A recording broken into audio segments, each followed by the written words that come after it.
The rhythmic thud of the windshield wipers, clearing freezing rain from the safety glass, was the only sound inside the cab of my F-250. It was 2,300 hours on a Tuesday night. The ambient exterior temperature hovered a fraction of a degree above freezing, turning the downpour into a slick layer of icy slush on the asphalt. My name is Cameron Nelson. I am 29 years old, and I am a master carpenter and timber framer. I do not wear tailored suits, I do not attend networking mixers, and I do not negotiate corporate mergers. I wear flame-resistant canvas work jackets dusted with cedar sawdust. I measure shear strength, I calculate load-bearing physics, and I swing a 22-ounce framing hammer to ensure that wooden structures do not buckle and collapse under pressure. I am a functional component of the city's blue-collar labor force. I was currently gripping the steering wheel, navigating the poorly lit suburban roads because my younger sister, Clara, had called me 30 minutes prior in a state of frantic panic. Clara is a junior assistant event coordinator. Her 10-year-old sedan had just suffered a transmission failure on the outer loop of the highway, stranding her and her executive boss on the muddy shoulder after a grueling 14-hour site inspection. I checked my side mirrors, activated my turn signal, and pulled the truck onto the uneven gravel directly behind Clara's dead sedan. The hazard lights were flashing weakly in the downpour. I threw the truck into park, leaving the diesel engine idling to maintain the interior heat. Clara sprinted through the freezing rain, her boots splashing in the deep puddles. She yanked open the passenger door of my truck, scrambling up into the warm cab. She was soaked, shivering in a thin autumn jacket. "Cameron, you are a lifesaver," Clara gasped, wiping wet hair out of her eyes. "The tow truck dispatcher said it would be 3 hours. We are freezing out here." She didn't wait for my response. She turned back toward the open door, facing the dark sedan, and waved into the storm. A second woman emerged from the passenger side of the broken car and walked steadily through the driving rain. She did not sprint. She did not hunch her shoulders against the cold. Even in the miserable downpour, she moved with a measured, deliberate grace. She climbed up into the cab of the truck, taking the middle seat directly next to Clara, bringing the sharp scent of cold rain and faint vanilla into the enclosed space. Audrey Wright was 36 years old. She was the lead executive director for Vanguard Events, a firm specializing in high-profile charity galas. She wore a tailored black trench coat that was currently being ruined by the weather, and her dark hair was plastered against her pale cheeks. She looked profoundly exhausted, carrying an invisible weight that clearly had nothing to do with the mechanical failure of the car. "Mr. Nelson," Audrey said, her voice smooth but tight with the cold, "I apologize for the inconvenience this has caused you. Clara insisted you wouldn't mind coming out this far." "It is not an inconvenience," I replied plainly, my voice a rough gravel that lacked any social polish. I reached over to the center console and turned the analog heater dial to maximum output.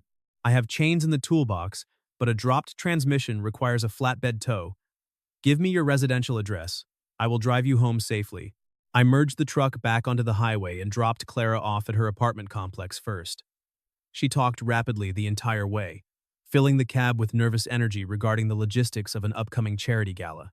Audrey remained silent beside her, staring blankly out the rain-streaked passenger window, her posture rigidly controlled. After Clara thanked me and exited the vehicle, I pulled back onto the road. The silence in the cab became distinct and absolute. I am not a man who initiates effortless small talk to fill quiet spaces. I kept my eyes focused on the slick asphalt, monitoring the braking distance of the vehicles ahead. 20 minutes later, navigating through a manicured suburb, I noticed the streetlights were entirely dark. Blocks of houses were plunged into blackness. "Localized grid failure," I observed aloud, tapping the brake pedal. The ice accumulation likely brought down a secondary distribution line. I pulled up to the quiet curb outside Audrey's gated townhouse complex. I depressed the brake pedal and shifted the column shifter into park. Audrey looked out the passenger window at her house. The exterior security lights were dead. She let out a sharp, sudden gasp. I shifted my gaze to follow her line of sight.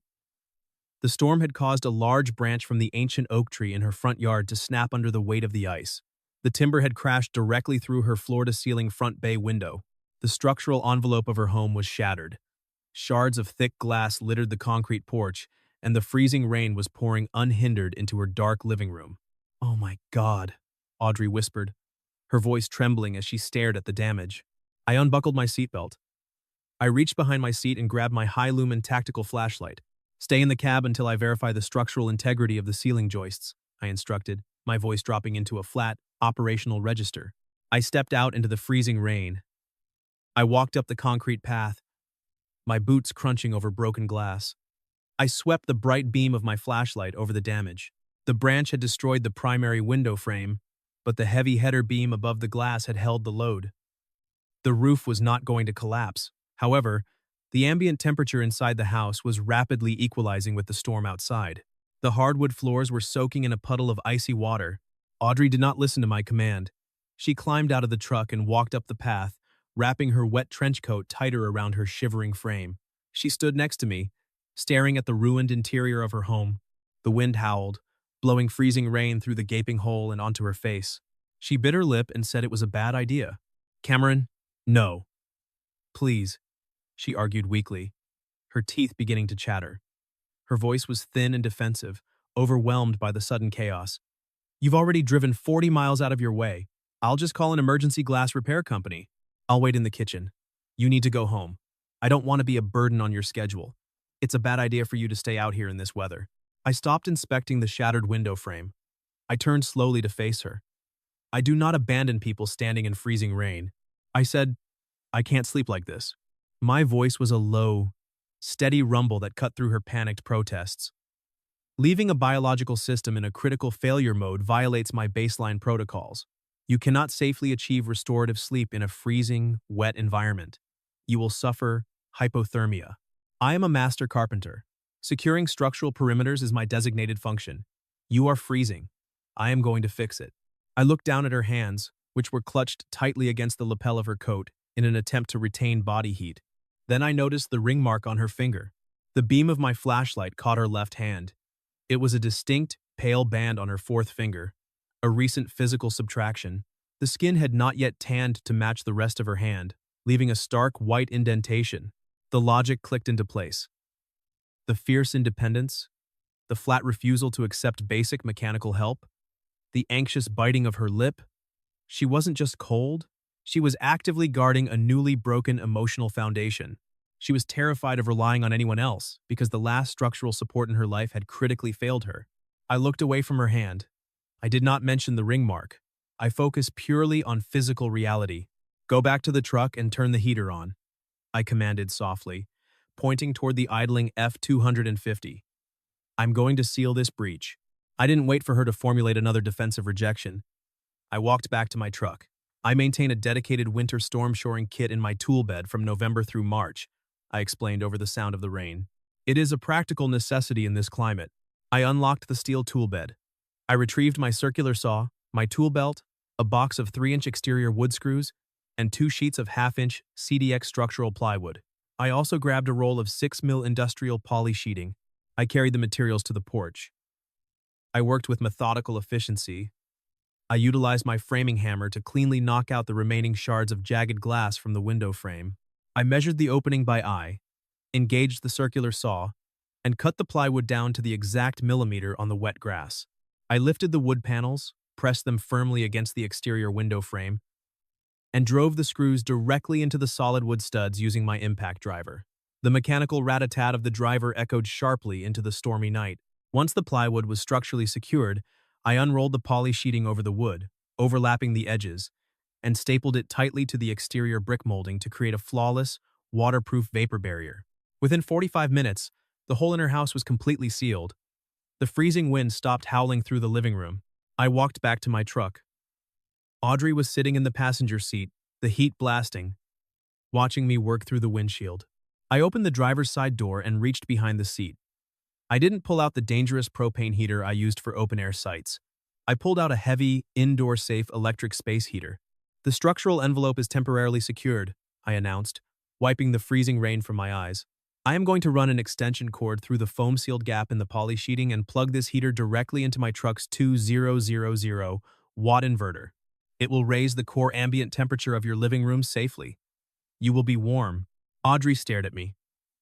She studied the wet canvas of my work jacket, the sawdust clinging to my sleeves, and the lack of expectation in my posture. "You just built a wall," she whispered, her dark eyes focused on my face, "in the middle of an ice storm." "For a stranger, I am exceptionally good at building walls," I promised. offering a faint shrug. And you are not a stranger. You are Clara's boss. Go inside, Audrey. Lock your deadbolt. Where are you going? She asked. I am going to sleep in the cab of my truck, I replied simply. The diesel engine will idle. The inverter will sustain the heater. I will monitor the voltage load from the cab to ensure it doesn't trip. I shut the truck door before she could argue. I watched her walk safely into her dry, warming house. I reclined the driver's seat, pulled my coat over my chest, and listened to the steady hum of the diesel engine. It was not a grand romantic gesture. It was simply the correct procedure. The next evening, Wednesday at 1,800 hours, the operational environment shifted dramatically. I arrived at the Grand Horizon Event Hall for a formal site survey. Clara had sent me the official vendor contract that morning. The building was a sprawling, aging architectural monolith from the 1920s. It featured vaulted plaster ceilings, tarnished brass chandeliers, and an outdated structural layout. The main ballroom was a chaotic hive of preliminary activity. Caterers were setting up prep tables, and lighting crews were pulling cables. I walked through the double doors, wearing my thick leather tool belt and a high-visibility work shirt. I carried a specialized laser level and a roll of blueprints. Audrey was standing near the center of the chaotic room, holding a digital tablet, directing a crew of florists with precise, calm commands. The exhaustion from the previous night was hidden beneath a sharp, professional armor. She looked entirely in command. She saw me enter the room and walked over immediately, her heels clicking against the hardwood floor. You're exactly on time, she noted, her tone purely professional, bypassing our quiet moment in the freezing storm. Timeliness is a basic metric of the trade, I replied, setting my tools down onto the floor. I reviewed the structural schematics Clara sent. The required load capacity for your custom fashion runway and the central display stage is immense. Where is the primary staging footprint located? Audrey pointed her pen toward the open space at the rear of the ballroom. The venue management stated we need to build a 4-foot elevated wooden platform spanning 60 feet. It needs to safely support the dynamic weight of 200 people, grand pianos, and ice sculptures. My original staging carpenter defaulted on the contract this morning. I need someone who actually shows up and builds things that don't break. I show up.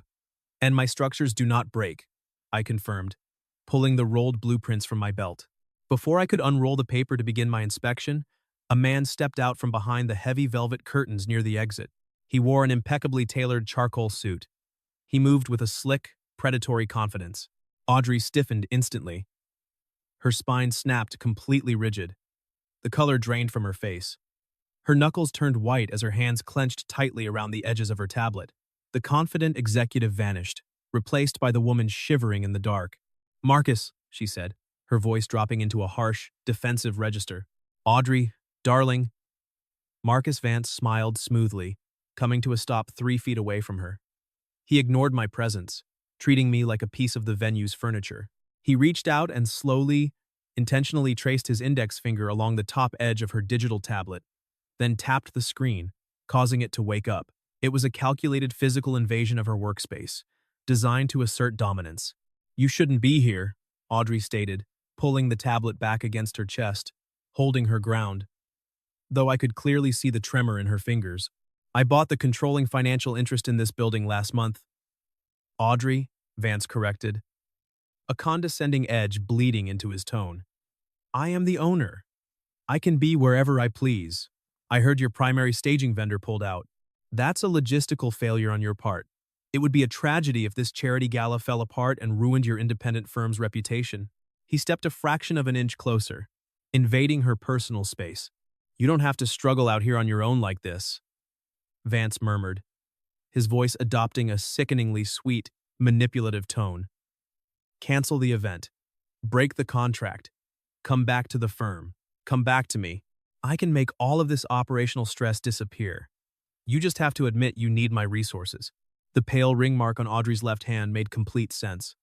Vance was the ex-fiance, and he was actively weaponizing his newly acquired ownership of the venue to force a professional failure, attempting to extort her back into a toxic relationship through logistical pressure. I do not involve myself in civilian emotional drama, but I do not tolerate predatory behavior in my operational zone. I stepped smoothly and decisively between Audrey and Vance. I did not shout. I did not puff out my chest.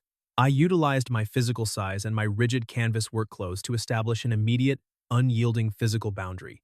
"Excuse me," I said, my voice a flat, deadpan rumble that forced Vance to step back or physically collide with my chest.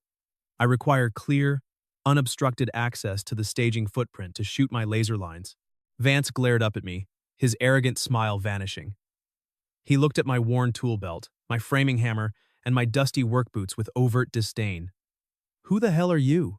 "I am the formally contracted master carpenter for this event," I replied, maintaining unwavering eye contact. I did not blink. "You are currently standing directly in my required path of travel." Vance's jaw tightened visibly. He looked past my shoulder at Audrey. "You're hiring random day laborers off the street now? This venue explicitly requires certified union professionals." "Audrey, if his staging work isn't fully compliant with strict municipal load-bearing codes, I will personally call the building inspector and shut this entire event down for safety violations. My state-issued contractor license number is stamped in visible lettering on the side of my truck outside," I stated quietly, refusing to engage in a posturing contest.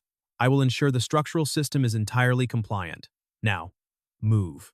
Vance sneered, realizing he had lost the immediate physical intimidation angle in front of his ex-fiancée. He adjusted his expensive tie, turned sharply on his heel, and walked away, disappearing through the main exit doors into the lobby. The suffocating tension in the room slowly dissipated. Audrey let out a long, shuddering breath, pressing the heels of her hands against her eyes to stop the tears of pure frustration. "I'm sorry," she whispered, her voice fragile. "He bought this building specifically because he knew I had this gala booked here 6 months ago. He's trying to slowly squeeze my logistics until I break and go back to him." I looked at the empty floor space where the stage needed to be built. I looked at the exhaustion lining her face. "He thought you'd bend." "He forgot steel springs back," I analyzed plainly, stating the structural facts. Audrey dropped her hands, looking at me with a faint, surprised expression. "You didn't ask me what happened. You didn't ask why we broke up or what he did. The historical data of your relationship is entirely irrelevant to the current mechanical task," I replied, pulling my tape measure from my belt. "He is an active hazard. I am here to build a stage. I will not let him near the construction zone while my team is operating." For the next 2 days, I essentially existed inside the venue. I worked a grueling 12-hour shift at my primary framing job in the city, then drove directly to the Grand Horizon Hall to work until 2 in the morning.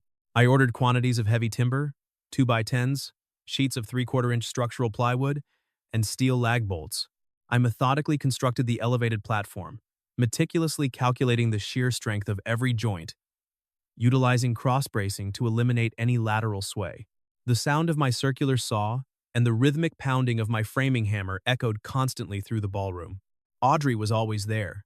She managed the frantic caterers, the demanding florists, and the anxious charity board members with a relentless efficiency. Despite the chaos, she always found time to bring me a hot black coffee or a cold bottle of water. She didn't ask me to engage in witty banter. We operated in a comfortable, functional, parallel silence, bound by the shared objective of ensuring the event did not fail. On Friday night at 2,300 hours, disaster struck. I was standing on the far side of the ballroom, packing my tools into my canvas bag. Audrey was standing directly on top of the newly finished wooden stage, reviewing a clipboard schedule with her lead sound engineer. Suddenly, a terrifying, loud sound echoed through the empty hall. It was the sharp, violent crack of timber splintering under pressure. A panicked gasp escaped Audrey's lips as the wooden platform beneath her feet visibly shuddered and dropped 2 inches. I immediately dropped my tool bag and sprinted across the ballroom floor. "Do not move," I commanded, my voice echoing clearly in the sudden silence. "The primary load-bearing joist just failed. Do not shift your weight." I hit the edge of the stage and dove underneath the elevated structure, pulling my high-lumen tactical flashlight from my belt pouch. I swept the bright white beam across the complex grid of wooden framing. I found the catastrophic failure immediately. The central 4x6 support beam that carried the primary weight of the center stage was completely fractured, but it hadn't snapped due to an overloaded weight calculation. I crawled closer in the dirt, aiming the focused beam of light directly at the timber. Someone had taken a motorized reciprocating saw and physically cut a deep, jagged notch directly through the center of the wooden beam. severing exactly 80% of the wood fibers.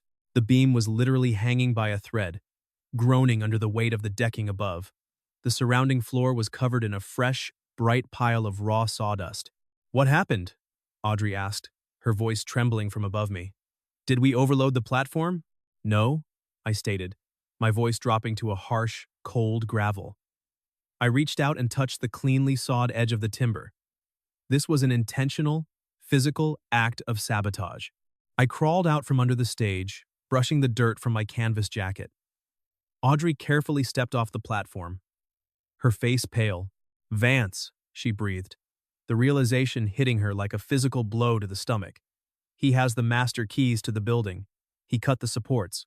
He engineered a critical structural failure," I confirmed, my jaw locking tight with anger. "The gala is tomorrow night," Audrey whispered, her voice cracking entirely. She leaned against the edge of the damaged stage, sliding slowly down until she was sitting on the dusty floor, pulling her knees to her chest. The fierce resilience she had maintained all week shattered. "It's over. We can't put 200 people and heavy equipment on a compromised stage. It will collapse and kill someone. We have to cancel the event." He won. He actually won. I looked down at her sitting in the dirt. I watched the brilliant, capable woman breaking down under the weight of a maliciously engineered failure. I do not possess the poetic vocabulary for complex emotional comfort, but I am a master carpenter, and I know exactly how to safely navigate and rebuild broken structures. "The event is not over," I stated, my voice echoing with certainty in the large room. Audrey looked up at me, her eyes shining with unshed tears in the harsh glare of the venue lights. "Cameron, the main support beam is physically severed. You can't just nail a board to that. Fixing a critical load-bearing failure requires a massive teardown and a completely new municipal safety inspection. No union crew will come out here on a Friday night to rebuild a stage." "You are absolutely correct. I cannot legally splice a severed primary beam without a complete teardown," I told her, stepping firmly into her space, my voice taking on a heavy, commanding authority. "But the structural code has temporary emergency shoring provisions. I am not going to tear down his broken stage. I am going to build a cribbing grid directly underneath the damaged section, lift the stage level with hydraulic jacks, and transfer the weight to the concrete slab. We will have a structural engineer sign off on the repair at first light before anyone gets near it." "What does that mean for tonight?" she argued weakly, shaking her head. "He'll call the building inspector tomorrow morning and have the event shut down for an unsafe structure." "It means I am going to isolate the damaged load," I countered, my voice flat and devoid of fear. "I have two 20-ton hydraulic bottle jacks in my truck. I also have solid 6x6 heavy timber posts. I am going to build a temporary emergency shoring system. It is a legally approved load transfer protocol used in heavy construction." I crouched down in front of her, bringing my eye level down to hers. I did not reach out to touch her. I maintained my respectful distance, allowing the calm logic of the mechanical plan to ground her. "Vance committed a felony by intentionally compromising a commercial structure," I noted. "If he calls the inspector tomorrow, I will show them the clean saw marks on the timber, and I will point the police directly toward his master keys.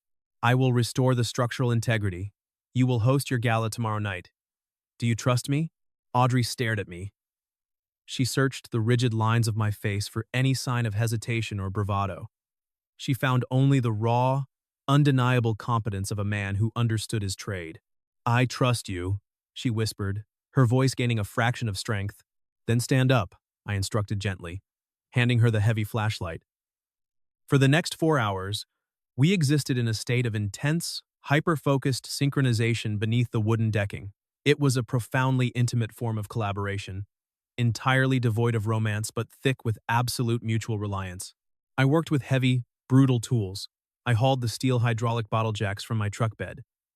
I carried in solid 6x6 timber blocks.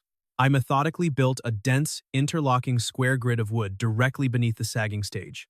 I placed the hydraulic jacks on top of the grid and began to slowly, rhythmically pump the steel handles. Audrey crouched beside me the entire time in the dirt and the sawdust. She didn't complain about the cold floor or the cramped space. She held the heavy flashlight perfectly steady, anticipating my specific movements, illuminating the exact quadrant of the structural joint I needed to see before I even asked. She was a flawless operational partner, With loud, terrifying groans of shifting wood, the stage slowly lifted a fraction of an inch at a time. The lethal pressure was entirely removed from Vance's severed beam and safely transferred down my timber columns into the unyielding concrete floor. At 0300 hours on Saturday morning, I stepped back from the completed shoring grid. My arms and shoulders were aching from the sustained physical exertion of wrestling with timber and steel jacks. "The structural transfer is complete," I announced, wiping the sweat and sawdust from my eyes. "Are you sure?" Audrey asked, her voice tense. "I do not make assumptions with load-bearing physics," I replied. "Clear the area." We crawled out from under the stage. I stood up, retrieved my specialized laser level from my bag, and positioned it on a tripod directly beneath the repaired joist. I projected a sharp, bright green beam perfectly parallel to the underside of the decking. "I'm going to load test the repair," I informed her. I dragged 6 heavy, 70-pound sandbags from the staging area and stacked them directly over the repaired section. I walked over and added my entire 220-pound frame to the localized weight, jumping once. The structure didn't move a millimeter. It was as solid as bedrock. I stepped off and checked the laser level against my target grid. 0.0 millimeters of deflection, I read aloud, confirming the data. "The load is entirely transferred. The structure is mechanically sound. The perimeter was secured. The stage was restored." Audrey walked slowly down the stairs toward me. She looked at the perfectly level stage, then looked at my tired face. The sheer, overwhelming relief radiating from her posture was profound. She didn't offer a polite, formal thank you. She closed the physical gap entirely, stepping directly into my guarded personal space. She reached up, wrapped her arms securely around my neck, and buried her face against my dirty, sawdust-covered canvas work jacket, holding on to me with fierce, desperate strength. My central nervous system short-circuited. I froze. My hands hovered awkwardly in the empty air. "You fixed it," she murmured against my chest, her voice warm, the vibration transferring directly into my chest cavity. "You didn't run away. You stayed, and you fixed it." The complex logic of the situation clicked perfectly into place.